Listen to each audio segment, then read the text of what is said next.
Your patient today is 17 years old. She's 22 weeks pregnant. Her baby is the length of your hand plus a couple of inches, and she's been feeling her baby kick for the last several weeks, but she's asleep on an operating room table. You walk into that operating room scrubbed and gowned, and after removing laminaria, you introduce a suction catheter into the uterus. This is a 14 French suction catheter. If she were 12 weeks pregnant or less, basically the width of your hand or smaller, you could basically do the entire procedure with this. But babies this big don't fit through catheters this size. After suctioning the amniotic fluid out from around the baby, you introduce an instrument called a Sofer clamp. It's about 13 inches long. It's made of stainless steel. The business end of this clamp is about 2.5 inches long and 1/2 inch wide. There are rows of sharp teeth. This is a grasping instrument. When it gets a hold of something, it does not let go. A Dynia procedure is a blind abortion, so picture yourself introducing this and grabbing anything you can blindly and pull, and I do mean hard, and out pops a leg about that big, which you put down on the table next to you. Reach in again, pull out an arm about the same length, which you put down on the table next to you, and use this instrument again and again to tear out the spine, the intestines, the heart and lungs. Head on the baby that size is about the size of a large plum. Can't see it, but you pretty good idea you've got it if you've got your instrument around something and your fingers are spread about as far as they go. You know you did it right if you crush down on the instrument and white material runs out of the cervix. That was the baby's brains. Then you could pull out skull pieces. And you have a day like I had a lot of times, sometimes a little face comes back and stares back at you.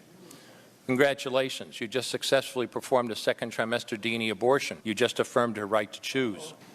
I did over 1,200 abortions over a 4-year period in private practice, not counting the ones that I did during my training. I met my wife during my first year of training at Albany Medical Center. We got married about a year later and found that we had an infertility problem.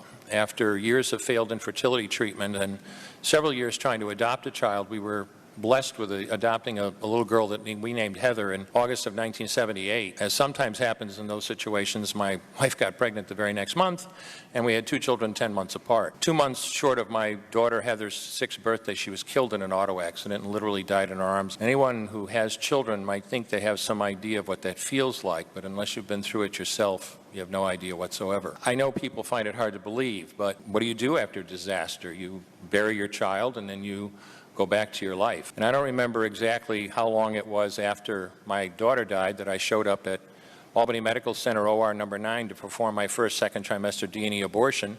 I wasn't thinking of it as anything special. This was routine to me. But I reached in, literally pulled out an arm or leg, and got sick. Earlier on I described stacking up body parts on the side of the table. It's not to, gross people out, to use a simple term. When you do an abortion, you need to keep inventory. You have to make sure you get 2 arms and 2 legs and all the pieces.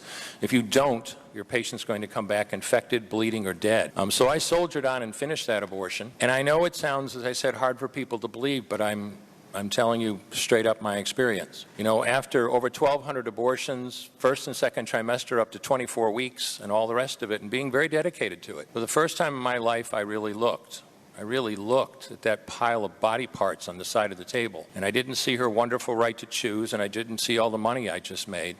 All I could see was somebody's son or daughter.